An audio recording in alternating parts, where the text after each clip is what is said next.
Good morning, this is Justin McGough with your September 10th, Saturday morning Fairview Incident morning briefing. We went through the weather, the wind and the rain, and our control lines held. We had some minor occurrences of some spot fires outside the line, but we were prepared. We had adequate resources. We were able to use our aviation assets for about an hour and a half before the high winds shut that operation down there. Our control lines have held. As we go around up into Branch 1, the north end of the fire, up into the Val Vista area, and the area that is possibly impacting the Mountain Center and Garner Valley area, and Division Alpha Bravo, again, that was one of the areas that initially early on we had a few problems with. That was wind tested. Some of the highest winds recorded on our incident were in that particular area. Again, we were prepared and we were able to go after that. And up on the Division Delta along Rouse Ridge on the east side of Batista Canyon there, we engaged, and then with the impending wet weather, as soon as it started raining, we had to back off and take our resources out before the roads became impassable. Okay, as we continue on the south end of our fire in Branch 3 Division Foxtrot, we went direct. Coming out of the Reed Valley, we were able to construct some direct fire line due to the moderated fire behavior later on in the day and the increased relative humidity, in concert with some indirect dozer line and mastication line that's going in around the extreme southern end of the forest and the Cahuilla tribal lands and the Bureau of Land Management as contingency line. As we moved into Division Hotel in Lima, this was an area again that was extremely wind tested, and we had a few occurrences of some spot fires outside the line. Early in the morning, we had some issues there where it did impact some structures and some civilian rescues had to be made. We were prepared there again, and we were able to hang on to those control lines and continue to improve those control lines. So we moved into the northern west portion of the fire, Division Mike, Division X-Ray and Tango. This was an area that had been relatively calm for 4 days. We didn't have a lot of direct hand line or hose lays in there. This was line that was relatively cold that had gone out in aircraft retardant, lighter fuels. We knew something was going to come out of there. It did. We were prepared.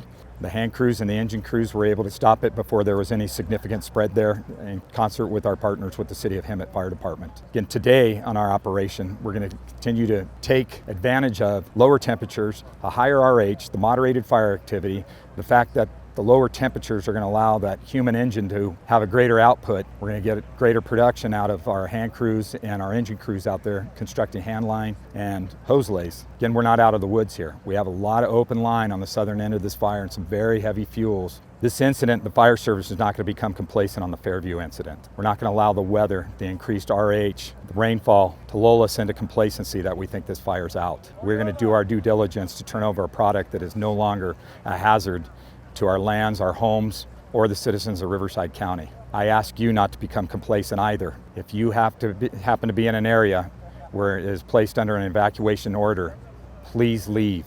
We take these very, very seriously. Thank you. Good morning, Incident Meteorologist Matt Mehle on the Fairview Fire with today's weather forecast. Yesterday we saw much needed rainfall across the region thanks to Tropical Storm K. Rainfall amounts varied greatly across our area.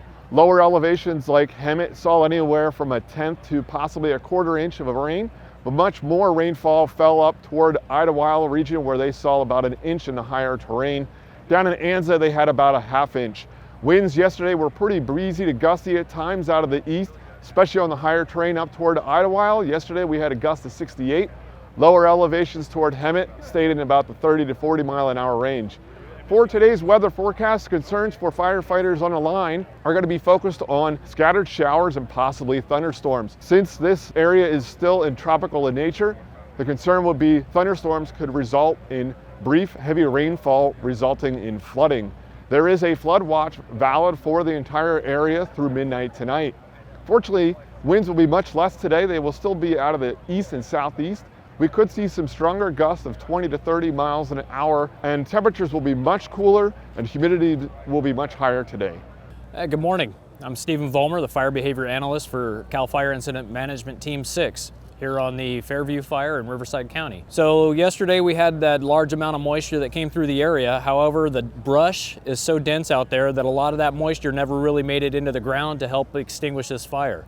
There's areas of this fire that run into Hickson Flat and out towards the southeast that haven't seen fire since the 1924 and 1928. So the brush is very dense, the brush is very decadent, and there's a lot of fuel underneath there. So right now we've got a lot of creeping ground fire through there and a lot of deep-seated heat still in the stump holes and the root wads. And that's the big thing that the resources are going to be focusing on in the next couple of days, to go in there and dig that stuff out, find that hot material and put it to bed so that we don't have to worry about this in the future if we get any more east wind events like we had yesterday. Across the whole fire in general, the fine flashy fuels, those grasses and things like that, those aren't going to be able to sustain fire for a couple days now. But once we get the sun to come out again, those are going to dry out and we are going to see that material still be able to hold heat. So it's going to be a few days of good fire behavior weather that we've got. We're going to take advantage of that as much as we can to go in there and put this fire to bed.